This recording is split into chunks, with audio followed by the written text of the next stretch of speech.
In a world where names hold power and first impressions can make or break careers, Sarah Martinez learned the hard way that sometimes the most unlikely connections can change everything. What started as another day of rejection letters and closed doors would end with a revelation that turned her entire life upside down. The name that everyone dismissed, the heritage she barely understood, and the grandfather she thought she knew would become the keys to unlocking a story so extraordinary that even she couldn't believe it was true. But this isn't just a story about discovering family secrets. It's about how one woman's relentless pursuit of her dreams, combined with an unexpected twist of fate, would lead her from the unemployment line to the halls of power, all because of two words that changed everything: Black Hawk. Sarah Martinez stared at her laptop screen, watching the cursor blink mockingly in the empty email inbox. Another morning, another wave of silence from potential employers. The coffee shop around her buzzed with the energy of people who had somewhere important to be, while she sat in the same corner booth she'd claimed as her makeshift office for the past 3 months. At 28, Sarah had imagined her life would look different. She graduated summa cum laude from Northwestern with a degree in journalism, spent 2 years cutting her teeth at a small-town newspaper, and then made the bold move to Chicago with dreams of landing a position at one of the major publications. That was 14 months ago. Since then, she'd sent out over 200 applications, attended countless networking events, and perfected her elevator pitch to the point where she could deliver it in her sleep. The problem wasn't her qualifications. Every hiring manager told her the same thing: impressive resume, strong writing samples, great interview presence. But somehow, it always ended the same way. "We'll be in touch. We're going a different direction. We've decided to promote internally." The polite rejections had started to blur together into one continuous hum of disappointment. Sarah's phone buzzed with a text from her roommate, Jessica. "Rent's due tomorrow. You good?" She looked at her bank account balance and felt the familiar knot form in her stomach. After her freelance check from last week and the small amount her parents had sent despite her protests, she could cover her half of the rent, but it would leave her with barely enough for groceries. She closed her laptop and walked the 12 blocks back to her apartment, a cramped 2-bedroom in Logan Square that she shared with Jessica, a social media manager who seemed to effortlessly navigate the professional world that had become Sarah's personal maze. The apartment was quiet when she entered, which meant Jessica was probably at one of her many networking lunches that always seemed to lead to new opportunities. Sarah made herself a peanut butter sandwich and sat at their small kitchen table, staring at the stack of unpaid bills that had accumulated on the counter. Her student loan payment was due next week, her credit card was approaching its limit, and she'd already borrowed money from her parents twice in the past 6 months. The weight of her failures pressed down on her shoulders like a lead blanket. Her phone rang, displaying her mother's contact photo. Sarah hesitated before answering, knowing the conversation would inevitably turn to her job search, and her mother's gentle but persistent suggestions that maybe she should consider something more stable like teaching or administrative work. "Hi, Mom," Sarah answered, trying to inject some energy into her voice. "Mija, how are you? Any good news today?" Maria Martinez's voice carried the same hopeful tone it had carried for months, though Sarah could detect the underlying worry that her mother tried so hard to hide. "Not today, but I have a few promising leads," Sarah lied, the words coming easily now. She'd become an expert at deflecting her family's concern with vague optimism and half-truths about potential opportunities. "Well, I'm sure something will come through soon. You're so talented, Sarah. These employers don't know what they're missing." Her mother's unwavering faith only made Sarah feel worse about her situation. "Actually, I called because I've been going through some of your grandfather's old papers, and I found something interesting." Sarah's grandfather, Eduardo Martinez, had passed away 2 years earlier. He'd been a quiet man who'd worked as a mechanic for 40 years and rarely talked about his past. Sarah had loved him dearly, but their relationship had been built more on shared meals and comfortable silences than deep conversations about family history. "What kind of papers?" Sarah asked, grateful for the change of subject. "Well, You know how he always said our family came from Mexico, but he was never specific about where or when? I found some documents that show his mother's side actually has Native American heritage. Apparently, we're descendants of the Sauk and Fox tribes. Sarah paused, her sandwich halfway to her mouth. Native American? Grandpa never mentioned that. I think he might not have known much about it himself. His mother died when he was very young, and his father wasn't the type to talk about family history. But there's a name here that keeps appearing in the documents. Black Hawk. It looks like we might be related to the famous chief somehow. The name Black Hawk meant nothing to Sarah beyond a vague recollection from high school history class. She made appropriate interested sounds while her mother continued talking about genealogy research and family trees, but her mind was already drifting back to her more immediate concerns.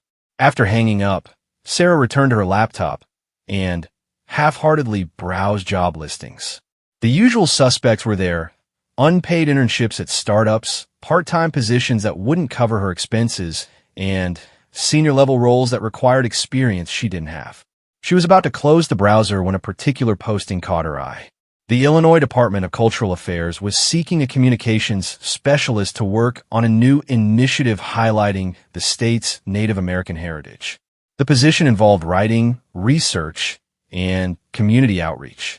The salary was modest, but livable, and the qualifications seemed to align perfectly with her background. Sarah read through the posting 3 times, her excitement building with each pass. She spent the next 2 hours crafting what she believed was the best cover letter of her job-hunting career. She highlighted her journalism background, her research skills, and her passion for storytelling. Almost as an afterthought, she added a brief paragraph about her recent discovery of her own Native American heritage and her family's possible connection to Black Hawk. 3 days later, Sarah received an email that made her heart race. The department wanted to schedule a phone interview. She immediately called her mother to share the good news, and they spent an hour discussing what little they knew about their family history. Her mother promised to dig deeper into the documents she'd found. The phone interview went well. Sarah spoke with the department director, a woman named Janet Shun, who seemed impressed with Sarah's background and particularly interested in her family connection to the Native American community. They discussed the scope of the position, the challenges of representing diverse cultural narratives, and Sarah's vision for the role. "We have several strong candidates," Janet explained at the end of the call, "but I have to say your personal connection to this work is compelling. We'll be making our decision by the end of next week." For the first time in months, Sarah allowed herself to feel genuinely optimistic. This felt different from the dozens of other interviews she'd had. There was a connection here, a sense that this opportunity had been waiting for her to find it. Over the weekend, she threw herself into researching Black Hawk and the Sauk and Fox tribes. What she discovered fascinated her. Black Hawk had been a war leader who fought against American expansion into native lands in the 1830s.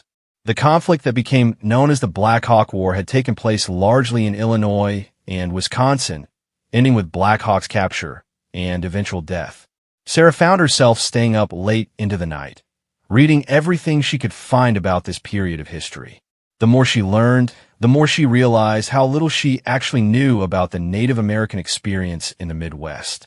The stories were complex, tragic, and largely untold in mainstream historical narratives. On Monday morning, her phone rang with an unfamiliar number. Sarah answered nervously, hoping it might be news about the job. "Is this Sarah Martinez?" The voice belonged to an elderly man with a slight accent she couldn't place. "Yes, this is Sarah. My name is Robert Standing Bear.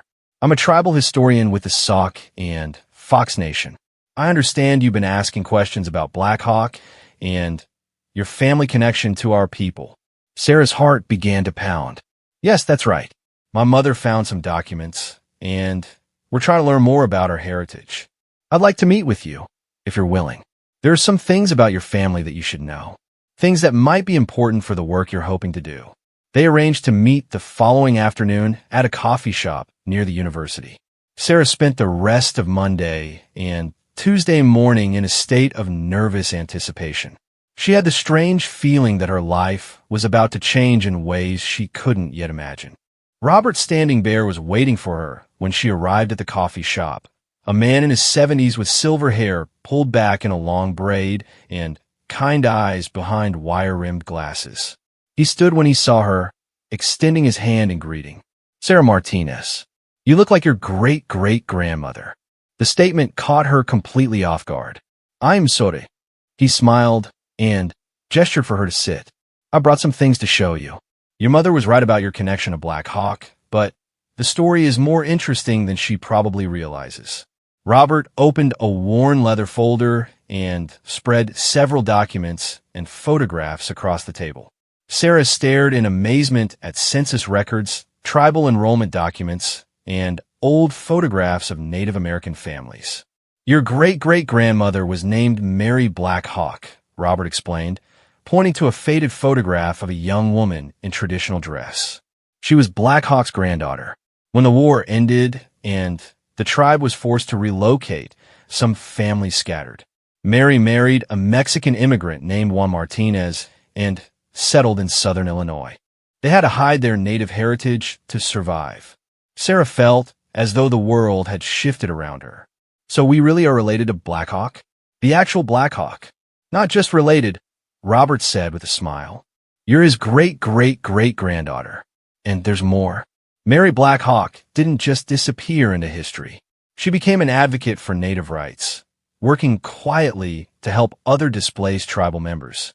She kept detailed records of what happened to the Sauk and Fox people after the war." Robert pulled out a thick bundle of papers tied with string. "These are Mary's writings. Letters, journals, records of the family she helped. They've been preserved by our tribal council for over a century, waiting for the right person to tell these stories." Sarah's hands trembled as she reached for the papers. "Why are you showing me this now?" "Because word travels fast in Indian country," Robert said with a chuckle. "When someone with the name Martinez starts asking questions about Black Hawk, people notice. And when that same person is applying for a job telling Native stories, the tribal council pays attention." He leaned forward, his expression becoming more serious. "Sarah, these documents contain stories that have never been told publicly. Mary Black Hawk documented the aftermath of the war, the forced relocations, the families torn apart. But she also documented the resilience, the ways our people survived and maintained their culture in secret." Sarah stared at the bundle of papers, understanding that she was looking at something precious and rare. "What would you want me to do with these?" "That's up to you," Robert said. "But I can tell you that the tribal council believes these stories need to be told, and they believe you might be the right person to tell them. Your great-great-grandmother started something that was never finished." As Sarah left the coffee shop that day, clutching copies of Mary Black Hawk's writings, she felt as though she was stepping into a story much larger than her job search or even her career aspirations. The woman whose struggle she had dismissed as ancient history was suddenly real, suddenly family, suddenly present in her life in ways that felt both overwhelming and inspiring. That evening, she sat in her apartment reading Mary's journals by lamplight, discovering a voice that was both foreign and familiar. Mary Black Hawk had written about loss and survival, about maintaining identity in the face of overwhelming pressure to assimilate, about the responsibility of keeping stories alive for future generations. The next morning, Sarah's phone rang with the call she'd been waiting for. Janet Chun was offering her the position with the Illinois Department of Cultural Affairs. "We were impressed with your qualifications," Janet said, "but what really stood out was your personal investment in this work. We believe you'll bring an authentic perspective that we haven't had before." As Sarah accepted the job offer, she realized that her months of rejection and struggle had led her to exactly where she needed to be. The family history she'd known nothing about had become the key to unlocking not just employment, but a purpose she hadn't known she was looking for.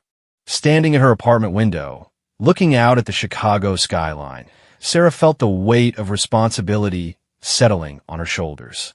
She was no longer just looking for a job or even just starting a career. She was stepping into her role as the keeper of stories that had been waiting more than a century to be told. Sarah's first day at the Illinois Department of Cultural Affairs began with a stack of research files and a cup of coffee that had gone cold while she tried to process the magnitude of her new responsibilities. Her supervisor, Janet Shunn, had given her a cramped office on the third floor with a window that looked out onto the parking lot, but Sarah felt like she'd been handed the keys to a treasure vault. The department's Native American Heritage Initiative was more ambitious than Sarah had initially realized. They weren't just creating brochures and museum displays. The state had allocated significant funding to document and preserve Native American history throughout Illinois, with the ultimate goal of creating educational programs for schools and cultural centers statewide. Sarah's role was to research and write the historical narratives that would form the foundation of these programs. She would be working with tribal historians, archaeologists, and community members to ensure accuracy and cultural sensitivity. It was exactly the kind of meaningful work she dreamed of during those long months of unemployment, but she quickly discovered that her personal connection to the project made it both easier and more complicated than she'd anticipated.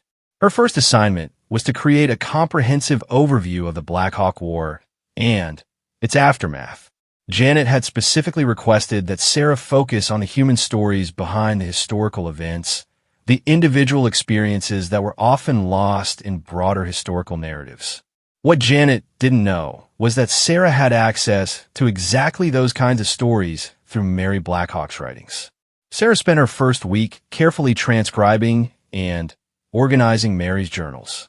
The handwriting was faded and difficult to read in places, but the voice that emerged from the pages was clear and powerful.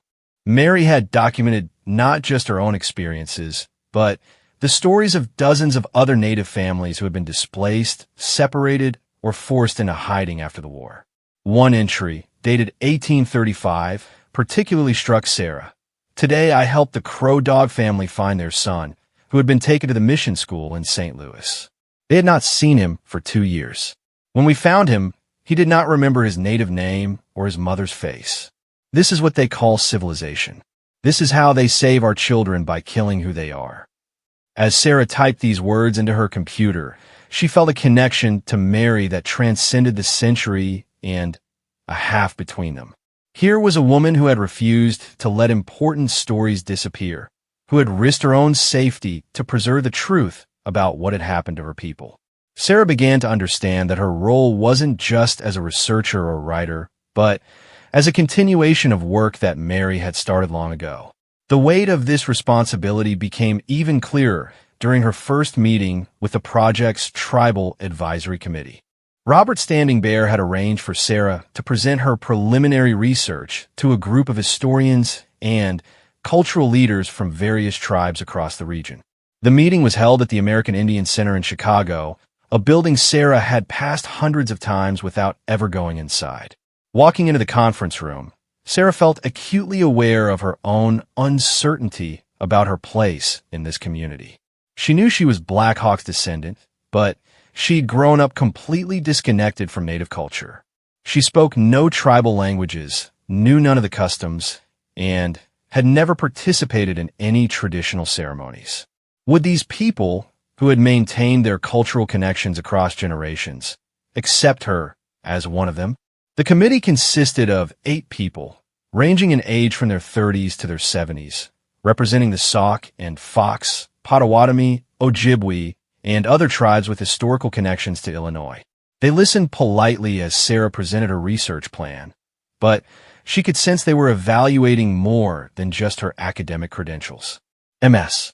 Martinez, said an elderly woman named Eleanor Two Sticks, "We appreciate your enthusiasm for this project, and we understand that you've recently learned about your family connection to our community. But we need to be sure that these stories will be told with the respect and understanding they deserve. Native history has been misrepresented too many times by people who don't truly understand our experiences."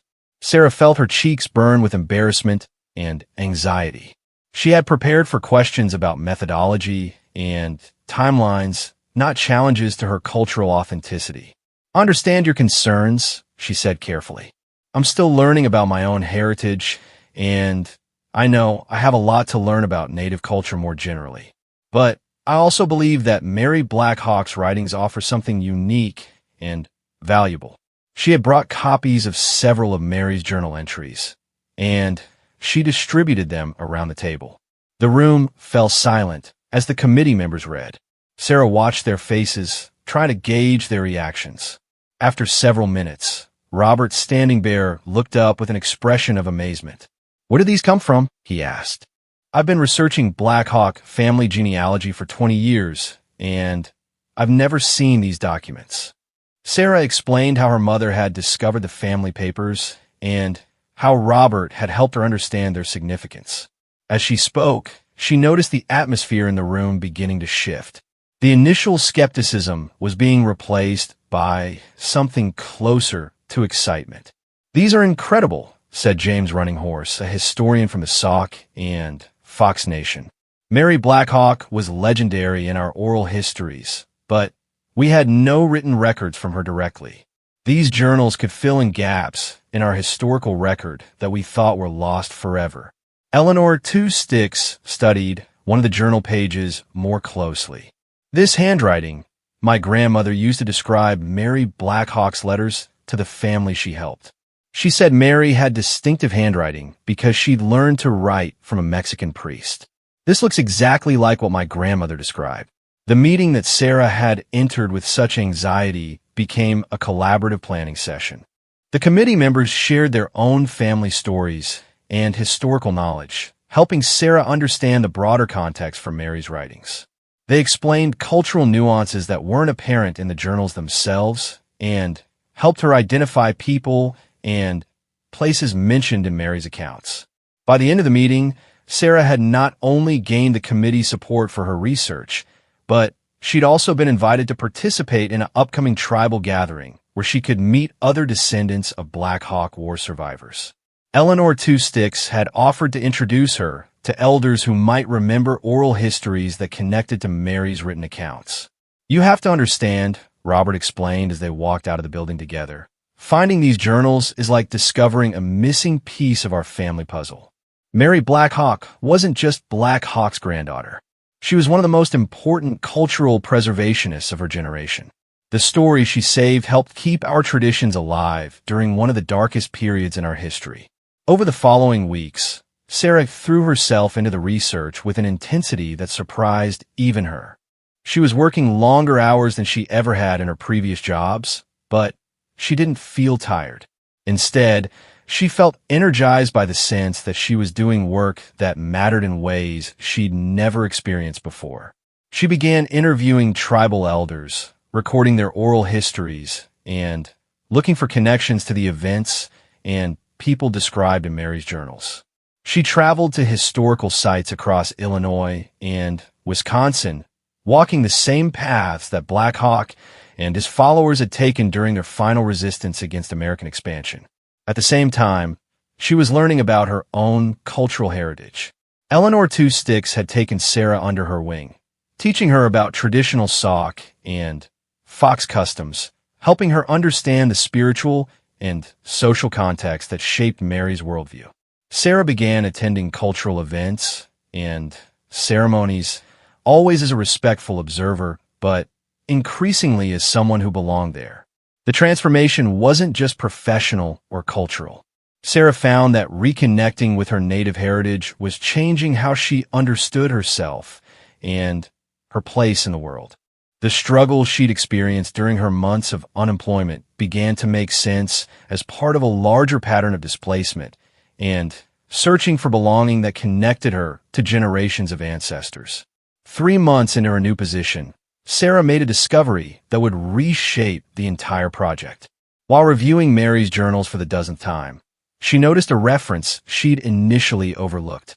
Mary had written about hiding a collection of sacred bundles and family records before the forced relocation of her community. "If the soldiers find these things, they will destroy them like they destroy everything else that reminds us who we are," Mary had written. "I have hidden them where only our children's children will know to look in the place where the river bends toward the sacred grove. Sarah brought this entry to Robert, who immediately understood its significance. Sacred bundles were collections of ceremonial objects and historical artifacts that were central to tribal spiritual and cultural practices. Many had been confiscated or destroyed during the period of forced assimilation, making those that survived incredibly precious to tribal communities. If Mary really did hide sacred bundles, and if they're still there, this could be one of the most important archaeological discoveries in the region's history, Robert explained. But we need to figure out where she meant. The place where the river bends toward the sacred grove could describe dozens of locations. Sarah spent the next month cross-referencing Mary's journals with historical maps, land surveys, and tribal oral histories.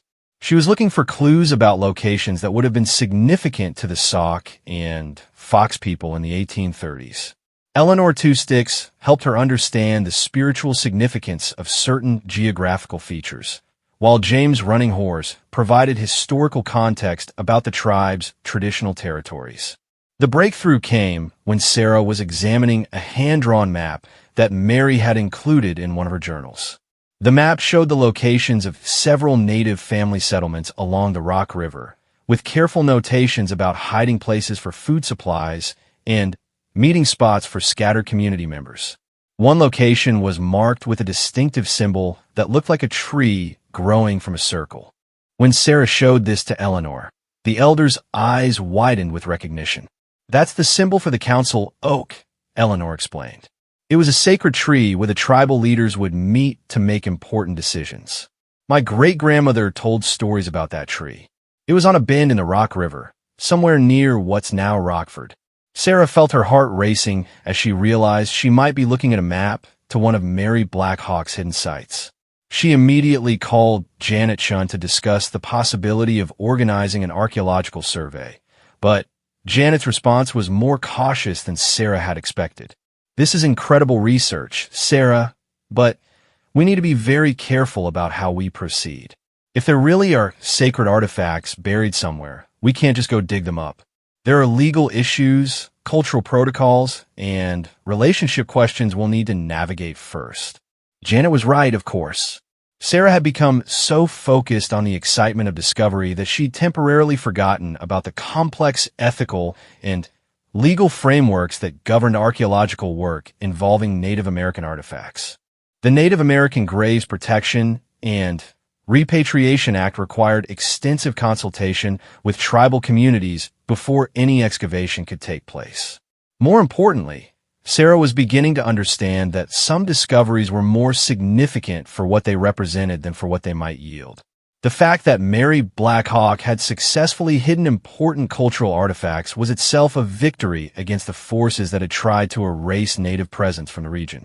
But the possibility that Mary's hidden cache might still exist had captured the imagination of the tribal community. Word of Sarah's research spread quickly, and she found herself fielding calls from Native families across the Midwest who had their own stories about ancestors who had hidden precious items before forced relocations. Some of these conversations led to additional discoveries of family documents and artifacts that had been preserved in attics and basement for generations. Sarah realized she had accidentally started something much larger than a single research project. She was helping to create a network of people who were rediscovering connections to their cultural heritage and to each other. 6 months after starting her job, Sarah was invited to speak at a national conference on Native American historical preservation. Standing at the podium, looking out at an audience of historians, archaeologists, and tribal leaders from across the country, she reflected on how dramatically her life had changed since that morning when she'd sat in a coffee shop with an empty email inbox. "The story I want to share with you isn't just about my ancestor Mary Black Hawk," she began. "It's about what happens when we create space for voices that have been silenced, when we listen to stories that have been waiting to be heard, and when we understand that history isn't just something that happened to other people a long time ago. It's something that lives in our families, our communities, and ourselves." As Sarah described Mary's journals and the broader research project they had inspired, she could see the audience leaning forward with interest. Several people approached her after the presentation with their own family stories and research questions. A publisher expressed interest in turning Mary's journals into a book. A filmmaker wanted to discuss a documentary project. But the most meaningful response came from a young woman who looked to be about Sarah's age. "My name is Jennifer Black Hawk," she said. "I think Mary was my great-great-grandmother, too. I've been looking for information about our family for years." As Sarah looked into Jennifer's face, she saw something that reminded her of the photographs of Mary she'd been studying for months. She realized that her research hadn't just uncovered historical documents. It had started to rebuild a family and a community that had been scattered by the forces of history. That night in her hotel room, Sarah called her mother to share the news about Jennifer and the other connection she was making. As they talked, Sarah found herself thinking about the strange path that had led her from unemployment and desperation to this moment of profound purpose and belonging. "You know, Mija," her mother said, "I think your grandfather would be proud of what you're doing. He always said that family was the most important thing, but I don't think he understood how big our family really was." Sarah smiled, looking out her hotel window at the city lights below. Tomorrow she would fly back to Chicago to continue her work, but she knew now that the work itself had become much larger than anything she'd originally imagined. She was no longer just researching the past. She was helping to rebuild a future. The call came on a Tuesday morning in October, exactly 1 year after Sarah had started working with Mary Black Hawk's journals. She was at her desk, reviewing the final draft of what would become the first comprehensive educational curriculum about post-Black Hawk War Native experiences, when her phone buzzed with an unknown number. "Ms. Martinez? This is Dr. Patricia Yellowboard from the University of Wisconsin Archaeology Department. I believe you've been researching sites connected to Mary Black Hawk." Sarah's pulse quickened. Over the past year, she had continued to work with tribal elders and historians to narrow down possible locations for Mary's hidden cache, but no definitive archaeological work had been undertaken. The legal and cultural protocols had proven even more complex than Janet Chun had initially anticipated. "Yes, that's right. Have you found something?" "We have. A construction crew working on a new subdivision near Rockford uncovered what appears to be a deliberately buried collection of artifacts. The landowner contacted us immediately, and our initial assessment suggests these items are consistent with 1830s Sauk and Fox material culture." Sarah felt the room spinning around her. "Are you saying you think you found Mary's hiding place?" "We can't be certain yet, but there's something else. Among the artifacts, we found a metal box containing documents. The handwriting appears to match samples you provided to our comparative analysis team last month." Within 2 hours, Sarah was in her car, driving north toward the University of Wisconsin campus where the artifacts were being examined. She had called Robert Standing Bear, Eleanor Two Sticks, and the entire Tribal Advisory Committee. Janet Chun had given her authorization to act as the department's representative in whatever discussions would follow. The artifacts were laid out on tables in a climate-controlled laboratory that smelled of preservation chemicals and academic intensity. Sarah's breath caught as she saw the collection for the first time. There were beaded items, ceremonial pipes, traditional clothing, and what appeared to be historic tribal documents written in a combination of English and syllabic script. But it was the metal box that drew her attention immediately. Inside, protected by oiled leather wrapping, were dozens of documents in the distinctive handwriting she had come to know so well over the past year. These appeared to be letters, Dr. Yellowbird explained, along with what looked like genealogical records and some kind of community directory. "But there's also this." She handed Sarah a leather-bound journal that looked newer than the other items in the cache. Opening it carefully, Sarah immediately recognized Mary Black Hawk's handwriting, but the dates were much later than the journals she'd been working with. "This appears to document Mary's activities from 1845 to 1862, Dr. Yellowboard continued. "Based on our preliminary review, it looks like she continued her work helping displaced Native families for decades after the war ended.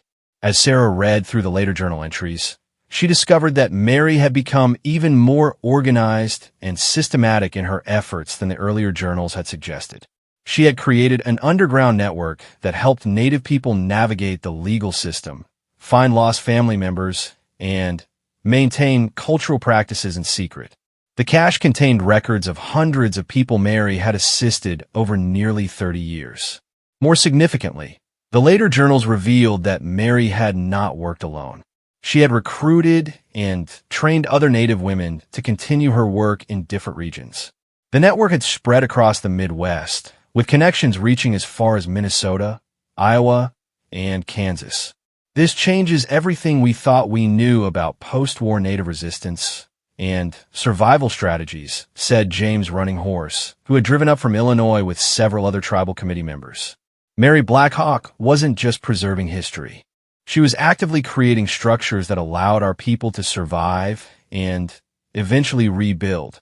The discovery generated immediate media attention. National newspapers picked up the story, describing it as one of the most significant archaeological finds related to 19th century Native American history. Sarah found herself fielding interview requests from journalists, documentary filmmakers, and academic researchers. But the attention also brought complications.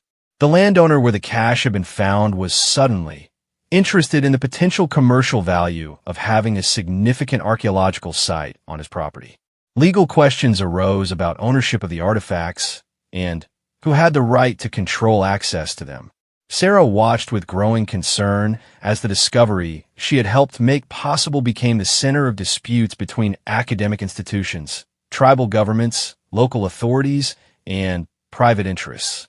The artifacts that Mary had hidden to preserve her people's culture were in danger of becoming commodified and fought over by people who had no understanding of their spiritual and cultural significance. The resolution came through Eleanor Two Sticks, whose quiet authority and deep knowledge of both traditional law and contemporary legal systems had made her an informal leader in the tribal community's response to the discovery.